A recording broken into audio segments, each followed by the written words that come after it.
প্রিয় দর্শক, কেমন আছেন? নতুন একটা ভিডিওতে আপনাদের সবাইকে আমন্ত্রণ। বাংলাদেশ পুলিশ নিয়ে কিছু কথা বলতে চাই।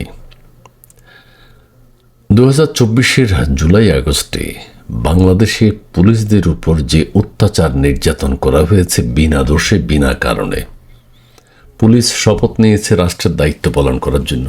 তারা দায়িত্ব পালন করেছে, অর্ডার পালন করেছে। পুলিশের উপর যে নির্যাতন অত্যাচার হয়েছে, থানা লুট করা হয়েছে, পুড়িয়ে দেওয়া হয়েছে, কতজন পুলিশ নিহত হয়েছে তার কোনো পরিসংখ্যান এখন পর্যন্ত জানা যায়নি। তবে জানা গেছে, যেটি অসমর্থিত সূত্রে, সেটি হচ্ছে 3000-এর উপরে পুলিশদেরকে রাস্তায় ঝুলিয়ে রাখা, সেই ধরনের ঘটনা ঘটেছে। এখন আবার যেটি দেখতে পাচ্ছি, পুলিশদের উপর মামলা, হামলা, গ্রেপ্তার, পুলিশের ঊর্ধ্বতন শীর্ষ ব্যক্তি আইজিপি যারা, তাদেরকে গ্রেপ্তার করা হয়েছে। আইজিপির নিচে যারা রয়েছেন তাদেরকে গ্রেপ্তার করা হচ্ছে, তাদের বিরুদ্ধে মামলা দেওয়া হয়েছে। পুলিশ বাহিনীর সদস্যরা কি পুলিশদের উপর, তাদের ভাইদের উপর এসব অত্যাচার নির্যাতন দেখে না? এখন আবার পুলিশ সাধারণ মানুষের উপরে যেভাবে অত্যাচার নির্যাতন করছে, একটা অন্তর্বর্তীকালীন সরকারের পক্ষ থেকে এটির জন্য পুলিশকে কিন্তু আবার জবাব দিতে হবে। আগে ছিল নির্বাচিত সরকার, শপথ নিয়ে তারা কাজটি করেছেন। কি করেছেন না করেছেন সেটি আমরা জানি। হত্যা কে করেছে, কাকে কে গুলি করেছে, সেগুলো নিয়ে অনেক কন্ট্রোভার্সি আছে। পুলিশ নিষ্ঠার সাথে তাদের দায়িত্ব পালন করেছে, তাতেই এত রোষ পুলিশ বাহিনীর উপর। যেইভাবে নৃশংসভাবে তাদেরকে থেতলে দেয়া হয়েছে, আগুন জ্বালিয়ে পুড়িয়ে দেয়া হয়েছে, এই ন্যাক্কারজনক ঘটনা কি পুলিশ বাহিনীর সদস্যরা দেখেননি? কতজন পুলিশ মারা গেছে এখন যারা আছেন তারা দেখেননি? তারা এটার কোনো প্রতিকার চাইবেন না। অথচ আমরা বাংলাদেশ পুলিশের মধ্যে দেখতে পাচ্ছি তাদের কোনো রিয়াকশন নেই। তারা এই সরকারের হয়ে কাজ করছে, যেটা একটা অবৈধ সরকার। এখন অনেকে বলছেন আগামীতে যদি আবার নতুন কোনো সরকার আসে, যদি আসে না, আসবেই, তখন এই পুলিশ বাহিনীর অবস্থা কি হবে? এখন যারা অত্যাচার নির্যাতন চালিয়ে যাচ্ছেন, বিনা কারণে জ্বালাও পোড়াওতে অংশগ্রহণ করছেন, জেল জুলুম হুলিয়া মেরে ফেলা, এগুলোতে অংশগ্রহণ করছেন, তাদের কি হবে? কত সংখ্যক পুলিশ আবার বিপদে পড়তে যাচ্ছে। ঠিক আছে, পুলিশ বাহিনীর রিয়েলাইজেশন করা উচিত যে আমাদের উপর যে অত্যাচার করা হয়েছে বিনা কারণে, কাজেই আমরা এখন আর কোনো ধ্বংসাত্মক কাজে নিজেদেরকে নিয়োজিত করব না। কিন্তু সেই রিয়েলাইজেশন আমরা দেখতে পাচ্ছি না। পুলিশ নির্বিকার এই সরকারের অর্ডার পালন করে যাচ্ছে। আর এই সরকার তো থাকবে না, নির্বাচন হোক বা না হোক এই সরকার থাকবে না। আপনাকে নিরপেক্ষভাবে দেশের মানুষের জন্য কাজ করতে হবে, দেশের মানুষের পক্ষে থাকতে হবে। আপনি আপনার শপথ অনুযায়ী কাজ করবেন। আপনার শপথ আপনাকে যা বলে তাই করবেন। দেশ যদি আক্রান্ত হয়, বিগত সরকারের সময় দেশ আক্রান্ত হয়েছিল, আপনারা আপনাদের দায়িত্ব পালন করেছেন, কারণ আপনাদেরকে পুড়িয়ে ফেলা হচ্ছে, আপনাদেরকে মেরে ফেলা হচ্ছে, আপনাদেরকে ঝুলিয়ে রাখা হচ্ছে।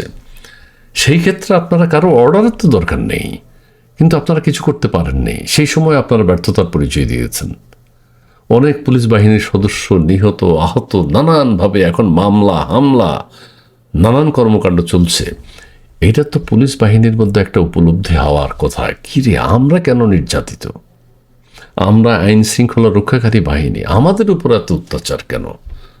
এত অত্যাচার হয়ে গেছে। কাজেই আপনাদের বোঝা উচিত যে এখন অন্তত থামা উচিত, যে আমরা একটা সুন্দর নির্বাচন হোক, সেই নির্বাচিত সরকারের অধীনে আমরা কাজ করব নিরপেক্ষভাবে। এখন আপনারা নিরপেক্ষতার শীর্ষে থাকা উচিত, কারণ আপনাদের কোনো অভিভাবক নেই। সো আপনারা আপনাদের আইন অনুযায়ী পরিচালিত হবেন। দেশের মানুষ এখন ঠিক আছে, দেশ এখন স্বাভাবিক অবস্থায় নেই, এটা আপনাকে বুঝতে হবে। পুলিশ বাহিনীর ভাইদেরকে বুঝতে হবে অস্বাভাবিক পরিস্থিতি এখন বাংলাদেশে বিরাজ করছে। তো আপনারা কোনো পক্ষ না হয়ে আপনাদের দায়িত্ব, আমার মনে হয়, সংযত হওয়া উচিত। যেভাবে নির্যাতন অত্যাচার চলছে, সেখান থেকে আপনাদেরকে সরিয়ে নিন। এইভাবে যদি চলতে থাকে, গত 14-15 মাসে যা হয়েছে, এটারও কিন্তু জবাবদিহি করতে হবে। তখন আবার কত শত শত হাজার হাজার পুলিশের উপর নির্যাতন অত্যাচার হয়। আমরা চাই না হোক। আমরা চাই আপনারা আপনাদের ভাইদের কথা স্মরণ করুন, তাদের উপর কি অত্যাচার করা হয়েছে। এখন এই পুলিশ বাহিনীর এত ঊর্ধ্বতন কর্মকর্তা, তারা কি সবাই অপরাধী? কিসের অপরাধ? কেন অপরাধ? তারা রাষ্ট্রীয় দায়িত্ব পালন করেছে, রাষ্ট্র আক্রান্ত হয়েছে, সেই সময় তারা দায়িত্ব নিয়েছে। কাজেই আমার মনে হয় আপনাদের বোঝা উচিত, ভাবা উচিত, চিন্তা করা উচিত যে আসলে আমরা দেশের মানুষের পক্ষে। এই সরকারের কোনো দল নেই, এর কোনো রাজনৈতিক ম্যান্ডেট নেই, জনগণের ম্যান্ডেট নেই। কাজেই এর শাস্তি যদি পরবর্তী সরকার, কি সরকার আসে আমরা জানি না, আরও ভয়াবহ হবে শাস্তি। সেনাবাহিনীর ভিতর আপনারা জানেন যে মামলা হামলা হয়েছে, অনেকের বিরুদ্ধে গ্রেপ্তারি পরোয়ানা জারি করা হয়েছে, কিন্তু সেনাবাহিনীতে তো ওরা অর্ডার পালন করেছে, এরা ঊর্ধ্বতনের অর্ডার পালন করেছে সেনাবাহিনীর শীর্ষ ব্যক্তিদের, কিন্তু তাদের তো কিছু হচ্ছে না। আর সেনাবাহিনীর, হ্যাঁ, তাদের কোর্ট পাস, তাদের আইন অনুযায়ী তাদের বিচার হবে, সেটাও হচ্ছে না, গ্রেপ্তার করা হয়েছে।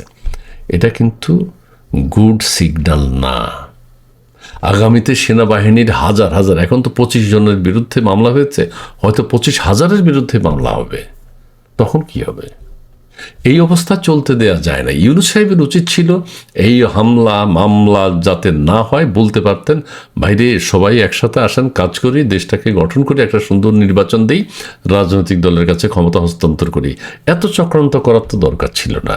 সবাই তার কাছে এই সুন্দর জিনিসটা আশা করেছিল। সেনাবাহিনী, পুলিশ বাহিনী, সাধারণ মানুষ সব তো এই দেশের।